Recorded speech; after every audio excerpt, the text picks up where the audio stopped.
What is up, guys? Welcome back to the channel. Today's reaction video is 13 unbelievable moments. I'm not sure if this is the exact video we've done before in terms of a kind of the big idea of it, but we've done something similar, haven't we? Yeah. We've done a video titled 20 minutes of kind of unbelievable moments and stuff like that. This is number 3, so we may have checked out the others. We definitely haven't seen this one.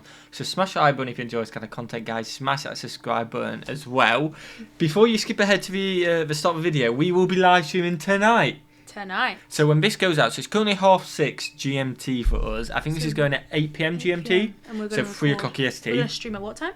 We're going to record stream at 10 o'clock GMT. So 5 Eastern. EST? Not EST. So in 2 hours time, basically. basically. ET, Eastern time. I don't think EST is a thing at the moment. No. So whenever you're seeing this, if you're seeing this as soon as your notification goes out, then it's in 2 hours time. If you're seeing this after that, you might have missed it. Yeah, potentially. But go and check out. The stream will be on the channel anyway, so go and check that out because we will be streaming tonight. Smash that like button if you enjoy this kind of content. Smash the subscribe button as well. And let's be, what's the word for like unbelievable? Let's be unbelieved. Let's be shocked. Let's be shocked. Let's be for 13 minutes. Let's go. From an incredible and rare video of a monster tornado destroying empty buildings on the outskirts of a Chinese city, to the startling moment a group of Russian sailors woke up to find the vehicles on their ship had all caught fire and burnt to a crisp. Here are 13 more minutes of unbelievable moments. How ironic is that though? Like, catching fire in the middle of the sea. Crazy. It's only 5. Beesley is a rainy prefectural city in Guizhou, China. Because of its low latitude and high elevation, about 5,600 feet above sea level, Beesley actually sports a subtropical... Is that the Great Wall of China? No. Oh. I don't, it's just a path. Oh. Yeah, it's just a path, I think. Monsoon-heavy climate. Simply put, it rains a lot. Maybe it will be. Maybe it will be. About 206 days of the year, to be exact. May 2022 was a stormy month in Beesley, seeing several rounds of light rain falling for weeks at a time. Then, between Sunday and Monday in early May, about 1.6 inches of rain fell all at once. Wow. All that moisture boosted the chances of a catastrophic landslide. But locals definitely weren't expecting to witness the entire mountainside give way. Oh my days.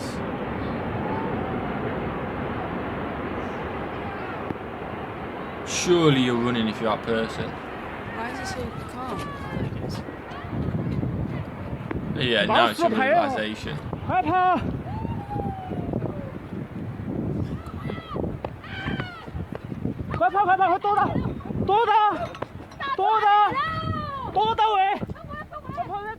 As our cameraman watches on, thousands of pounds of rock, rubble, and debris race down the distant mountains. But just before the dust cloud crests over the tree line, he decides the footage isn't worth his life. Yeah, he takes off running and doesn't stop until he's a safe distance away. Towards the end, we get a fantastic shot of the aftermath, as if a nuke went off inside the mountain. Once the landslide officially stopped, falling rocks made the area unsafe for search and rescue teams until the following day. Once the experts declared it safe, over 130 people spent the day looking for survivors. Wow. One thing is for sure when it starts raining in Beesley: get far away from the mountains. That's mental that rain can cause that. Crazy. Over 8 million people live in Fuyang, China, a large city rich with ancient history dating back to the Qin dynasty circa 220 BC. However, you'll still find acres of farm. I'm just hoping we don't get to see like a pathway which you're going to go, is that a Great Wall of China? And I'm like, oh, I don't know, because maybe it will be if we see it again. It stretches a bit, doesn't it? Oh, it definitely is far, but I also have no clue. The city, resembling what you would expect in the American Midwest. But we're not in Kansas anymore.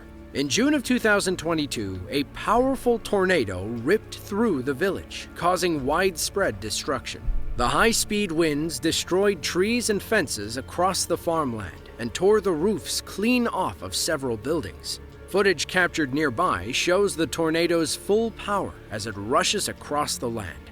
With all that destruction, it's a miracle nobody got hurt. Yeah, amazing that no one did. Crazy.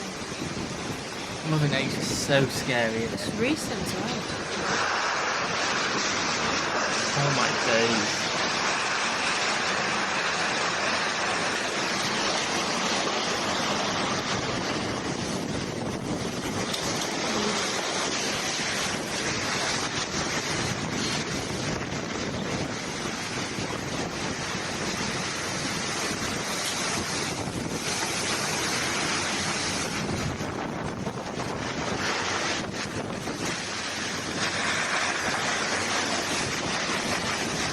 See how useful it's going.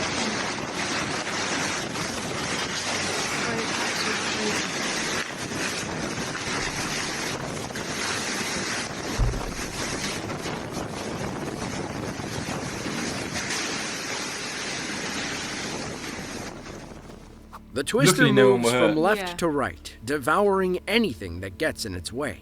First, it destroys a shed and steel overhang before moving across the field and towards the main barn. Meanwhile, debris whizzes past our camera operator's face. Toward the end, we get a glimpse of the aftermath as people start the cleanup process. But where do you even begin? We don't usually think of China when we picture tornadoes, and it's for a good reason. According to one report, there have been less than 100 tornadoes each year in China over the past 50 years, and most of them aren't strong enough to really count. Meanwhile, the US can... I know you just said we don't really associate with China, which I wouldn't have. I was kind of like, oh, I didn't know China got tornadoes. He used the stat that there's less than 100 a year. 100, like even if it were 50... 100 a year, there's still a lot of tornadoes. I know the US probably gets way, way more, I'm guessing. That's like... It still seems like quite a few tornadoes, you know. Especially like monthly. When you work out monthly, you're talking like... That's a lot. Yeah, exactly. So let's know in the comments what you thought about that stat. I was going to work out my head. At least 1,000 twisters each year, concentrated around the Midwest. In fact, there have only been 5 recorded EF4 tornadoes in China since 1950, still a lot. And none have ever reached F5 intensity. Due to a lack of preparedness, tornadoes often cause tons of damage when they hit the country. So, what did we learn? It's better to be safe than sorry when it comes to tornadoes.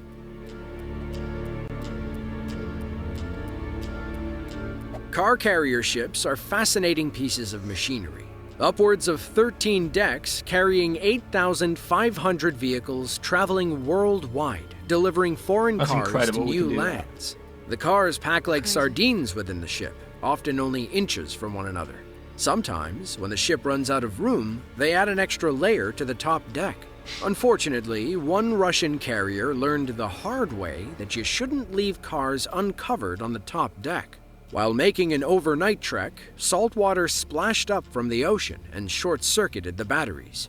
What happened next was definitely the worst-case scenario. Oh,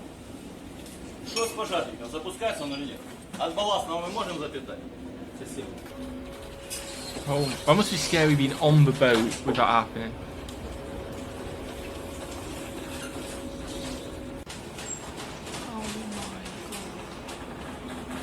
That is mental.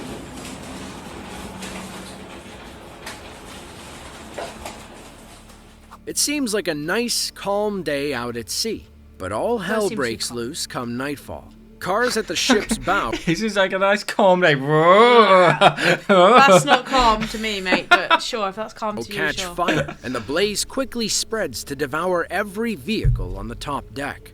It's unclear where these cars were going or coming from, but the owners lost more than just their vehicles that day. Personal items burned up, and come morning, the entire cargo was an ashy pile of rust. Most people know that water and car batteries don't mix, but salt water and car batteries really don't mix. There's a reason why cars stay below deck. Splashing ocean water can short-circuit the batteries and cause sparks that ignite leftover fuel. There are strict rules about how much fuel your vehicle can have while on board. Basically, just enough for you to make it to a gas station. Next time you plan on shipping the family car across the ocean, make sure the crew puts it below deck. Yeah, definitely don't go top deck. We went top deck though. I know, I was thinking this as well. But I think we were still lower. We were still covered on the sides. I know, I was thinking this because, I mean, we get the ferry over to UK quite a bit and we'll keep this quite short. One, we don't get our fuel checked. Yeah, no fuel ever gets checked, but I guess maybe if there isn't that many cars, it don't make a difference if there's less cars on there. But there is like a little section at the back, and it's still on the same floor as the ones under the deck. Walls go up, but it's open. And splashing does come over 100%. We were on that on the way back. And we had salt water on the windshield. Yeah, stuff like that. So that's interesting, isn't it? Here, isn't it? Yeah, because I mean that runs every day, so and they're never burnt. But it's just maybe it has to be an excessive amount constantly. Well, that seemed like a long journey over the whole like. Yeah, let us know in the comments on that one if you know anything. The Welland Canal is a busy ship canal in Ontario, Canada, that connects Lake Ontario and Lake Erie. It is a crucial waterway for cargo ships to bypass Niagara Falls, and the fourth canal of the same name to aid in this journey. About 3,000 ships carrying 40 million tons of cargo pass through the canal each year. But in July of 2020, 2 ships got a little impatient and ended up causing a massive delay when they crashed into each other head-on. Turn! One of you just try and turn. But what's the point? I guess it just takes too long to turn, doesn't it? You think they got impatient? Oh, yeah. Oh.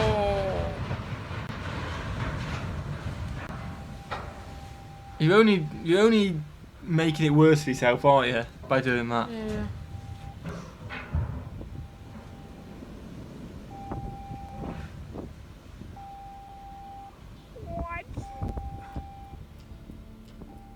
It's like watching 2 stubborn drivers fighting over the same parking spot. Except this time, the drivers just decided to crash into each other. The cargo ships lay on their horns, but the behemoths are too big to navigate away from each other. They probably locked into this collision course long before the camera started rolling. Eventually, the ships separate, and we see a long black gash on the side of the red boat. Our camera woman can hardly believe what she's watching. According to the Transportation Safety Board of Canada, or the TSB, investigating the crash could take 15 months.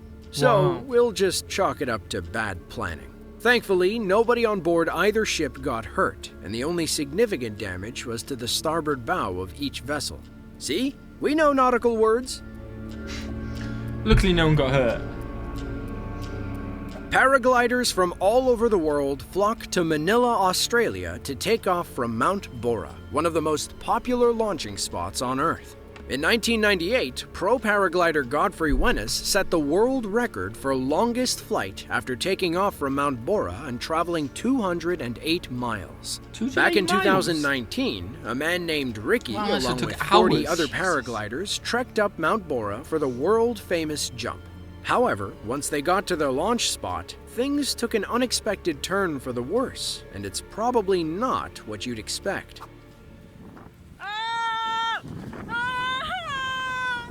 Tornado. Oh my god! What?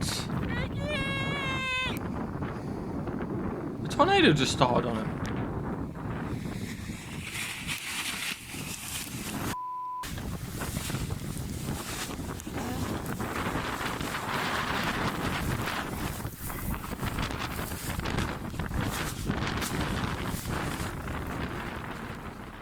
Without warning, a dust devil spins up just as Ricky prepares to launch. What's a dust devil? The winds... Is that kind of like a baby tornado, maybe? Yeah, that is mental, the fact that... But also, like... that just reminds me of like some paranormal crap. Yeah, of all the places at all the times, that's freaky. But let us know if a dust devil is like... It looks like a mini tornado, doesn't it? But... whip him around like a rag doll, and it's a miracle that his parachute didn't collapse or tear. Instead, he twirls round and round like a carnival ride until he's clear of the dust devil and flies away unharmed. While that's probably not how he intended to start, it's certainly one way to get up in the air. Ricky regained control of the glider and had what he called an uneventful 111-mile cross-country flight. We wouldn't use the word uneventful to describe anything about Ricky's flight, but hey, he's probably one of those death-defying adventurers anyway. In 1931, workers built a dam on Lake Dunlap to generate hydroelectric power in Guadalupe County, Texas. Ever since, Lake Dunlap has served as a popular recreational area for fishing, boating, and other water activities. Then, in 2019, A massive dam failure put those activities on hold. On May 14th of 2019, the middle spillway on the 90-year-old dam randomly collapsed, nearly draining the entire lake into the Guadalupe River. Thankfully, security cameras captured the moment when it finally broke. As if it just gives way. Oh.